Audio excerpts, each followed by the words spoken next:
नमस्कार, मी स्नेहल किचन या यूट्यूब चॅनलवर तुमचं स्वागत आहे। आज आपण गणेश चतुर्थी विशेष उकडीचे मोदक बनवणार आहे। चला तर मग सुरू करूया आजच्या रेसिपीला।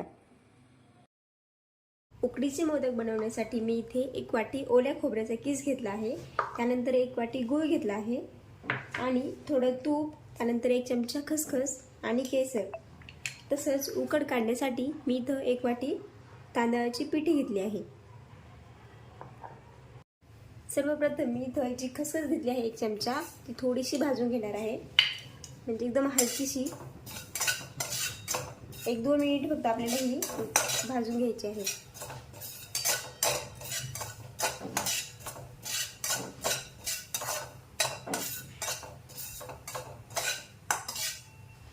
त्यानंतर यात मी तूप टाकते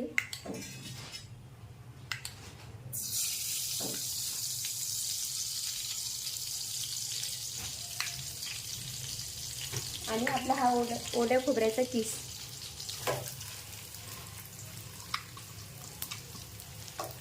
हे मी इथे परतून घेते। थोडासा कलर चेंज होईपर्यंत आपल्याला हे परतून घ्यायचं आहे खोबऱ्याचा।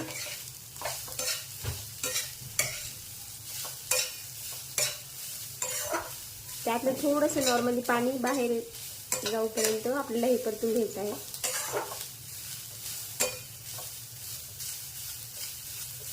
या प्रकारे त्यानंतर आपण जो गूळ घेतला आहे तो याच्यामध्ये टाकणार आहे। थोडं चांगलं परतून घ्यायचे। त्यानंतर हा 1 वाटी गूळ मी इथे घेतला होता, तो टाकून हे सगळं मिश्रण आपल्याला एकजीव करायचं आहे।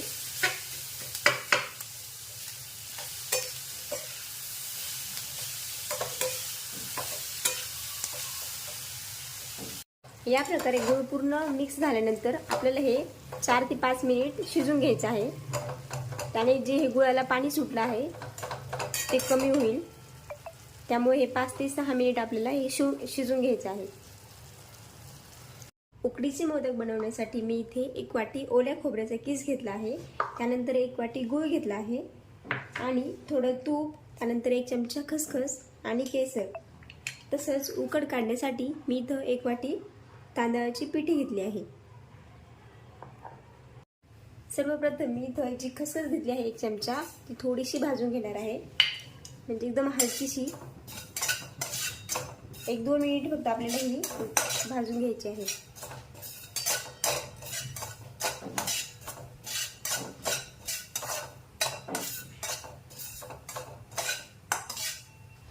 त्यानंतर यात मी तूप टाकते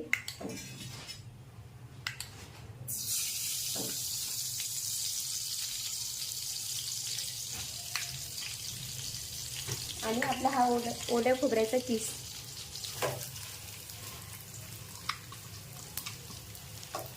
हे मी इथे परतून घेते।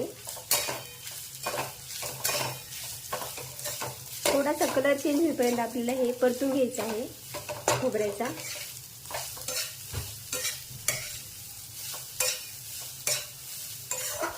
त्यातलं थोडंसं नॉर्मली पाणी बाहेर जाऊपर्यंत आपल्याला हे परतून घ्यायचं आहे।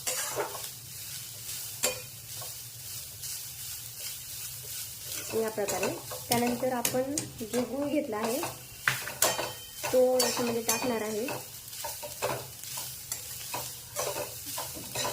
थोडं चांगलं परतून घ्यायचे।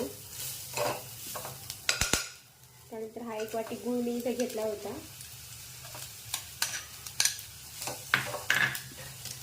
तो टाकून हे सगळं मिश्रण आपल्याला एकजीव करायचं आहे।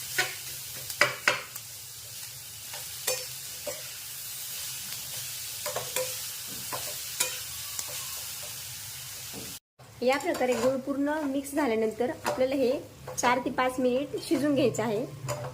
त्याने जे हे गुळाला पाणी सुटलं आहे ते कमी होईल, त्यामुळे हे 5 ते 6 मिनिट आपल्याला हे शिजून घ्यायचं आहे।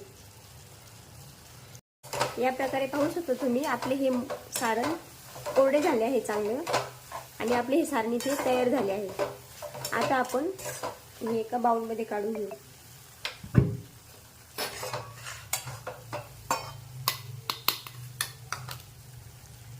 आपण उकड काढून घेऊ. उकड काढण्यासाठी मी इथं 1 वाटी पाणी टाकते. ज्या वाटीने मी पीठ घेणार आहे त्याच वाटीने मी 1 वाटी इथे पाणी घेतलं आहे. त्यानंतर आपण त्यात थोडं 1 चमचा तूप टाकून घेऊ आणि थोडंसं मीठ.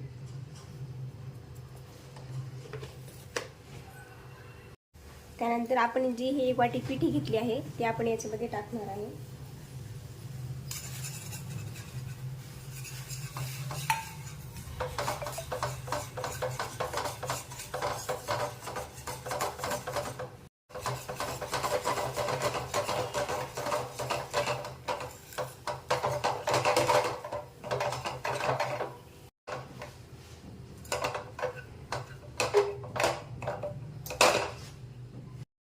आपलं हे पीठ चांगल्या प्रकारे इथं शिजलं आहे.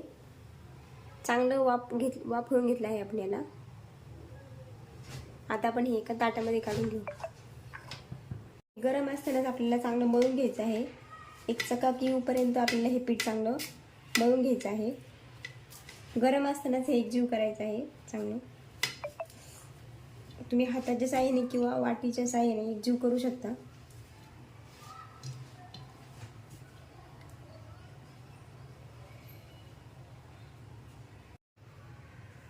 या प्रकारे हे पीठ मी इथं मळून घेतलं आहे. याचा एक गोळा मस्त तयार करून घेतला आहे. पाहू शकता. या पद्धतीने मी हे पिठाचा एक गोळा करून घेतला आहे. त्यानंतर मी साचेच्या साहाय्याने मोदक करणार आहे. त्यामुळे मी साच्याला तूप लावून घेते सगळ्या बाजूने आणि हे पीठ याच्यामध्ये आपण टाकणार आहोत. या पद्धतीने याला सगळ्या बाजूने पीठ लावून घ्यायचे. साच्याच्या पूर्ण आतून या प्रकारे. त्यानंतर आपण जे सारण केलं आहे ते याच्यामध्ये भरणार आहोत.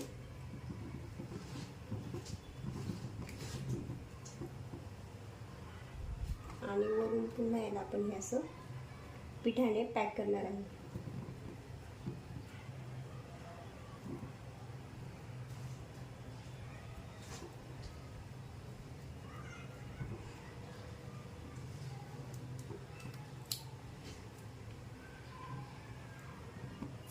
हे बघा अतिशय सुरेख असा मोदक.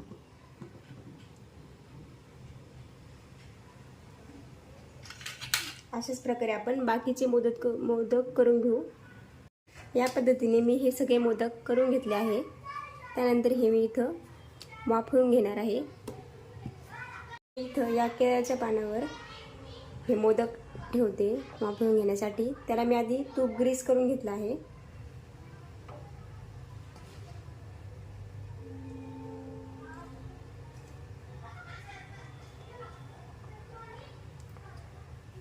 या पद्धतीने आपण हे सगळे मोदक इथं ठेवून घ्यायचे आहे.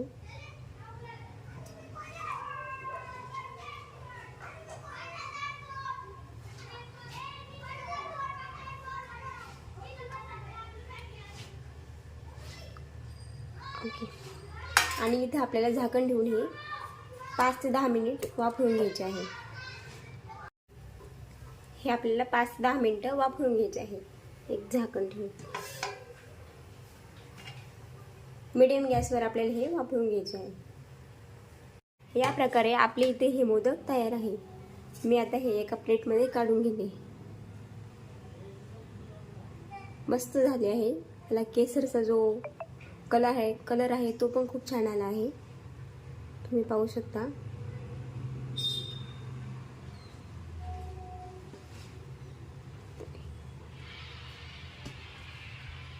यावर मी हे साजूक तूप घालणार आहे थोडं. त्याने टेस्ट खूप छान लागते.